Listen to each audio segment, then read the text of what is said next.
সোমবার থেকে পথ চলা শুরু হলো দীর্ঘ প্রতীক্ষিত আরএমসির।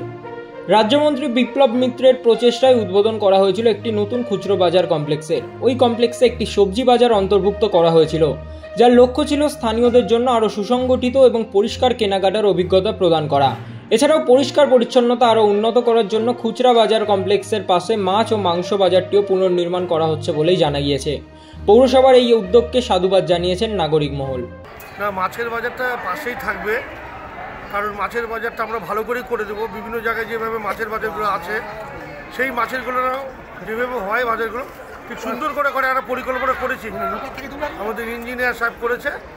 তো ডিএম সাহেবের তত্ত্বাবধানে পৌরসভার সহযোগিতায় আমরা আলোচনা করে এই মাছ বাজারটা করবো, সুন্দর করে করব এবং মাঝখান থেকে দুটো গেট করব, যেন এই বাজার থেকে ওই বাজার সঙ্গে যেন একটা সংযোগ স্থাপন থাকে।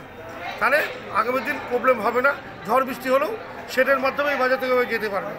মোটামুটি আমার তো মাটি ফেলা তো শুরু হয়েছে। আপাতত আমি ওদেরকে যেটা কথা দিয়েছি পৌরসভার পক্ষ থেকে, যে 1 থেকে 1.5 মাসের মধ্যে কমপ্লিট করে ফেলবো, মানে দ্রুততার সহিত এরকম চিন্তাভাবনা আছে। এবং এলাকার মানুষ আগামী দিন সুষ্ঠু পরিষেবা পাবে, শান্তিপূর্ণভাবে বসতে পারবে। আগামী দিন এই জল বৃষ্টি থেকে বাঁচবে মানুষ, আমরা সেই চেষ্টা করেছি। মন্ত্রী সাহেব করেছে, আমাদের মাননীয় মুখ্যমন্ত্রী মমতা বন্দ্যোপাধ্যায়ও করেছে। মানুষের পাশে, মানুষের সাথে আমরা আছি এই বাংলাতে। আপনারা দেখছেন সংবাদ শিরোনাম। দেখলেন তো অনেক কিছু, এবার দেখুন নতুন কিছু।